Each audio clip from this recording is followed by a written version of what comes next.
Torino.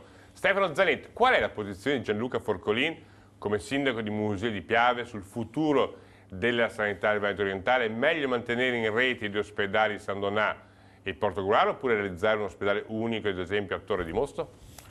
Beh, ha già trovato l'ubicazione, mi fa piacere che ha trovato l'ubicazione. No, io sono uno dei promotori e inviterei tutti a una seria riflessione, perché il territorio ha bisogno di una razionalizzazione dei costi, come ci dice la Regione Veneto in termini di sanità, per cui in questo senso sarei per l'ospedale unico, perché può combinare delle eccellenze nei reparti specifici, patologie specifiche, e anche portare e trattenere delle eccellenze in termini professionali mediche che oggi, ahimè, ci scappano proprio perché non abbiamo tecnologia e non abbiamo questioni appunto all'avanguardia per tenere con noi queste menti eccellenti, questi grandi professionisti medici che abbiamo, e ahimè scappano verso diciamo presidi ospedalieri diversi e più all'avanguardia, per cui abbiamo poi 64 milioni per esempio di rimborsi per fughe verso ASL vicine e anche verso la regione Friuli per esempio. A San Donà, a Portogruaro o Torre di Mosto? Beh, è chiaro che la conferenza dei sindaci sanità dovrà trovare l'ubicazione più appropriata. Non da sindaco dove metterebbe lei? Beh, se fossi il sindaco dovrei dire a Musile, ma non posso dire sicuramente logicamente questo. Dove? Ma potrebbe essere a metà strada, proprio tra San Donà di Piave e Portogruaro, che sono le due città. A metà strada? C'è anche San Stino, c'è anche Ceggia, ce ne sono un po', dai. Non mettiamo... Facciamo con detto Viola allora. Telefonata, buongiorno.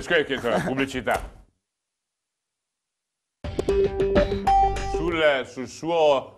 Sul suo intervento ospedaliero, non sarebbe più semplice tenere un ospedale per degenze e tutti quegli interventi sanitari più prolungati, ma tenere gli altri come pronto intervento?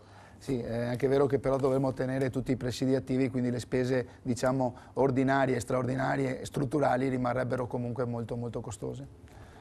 E vabbè, non so se se ne è accorto, è finita un'ora. È finita un'ora, è volata. Se ne è accorto?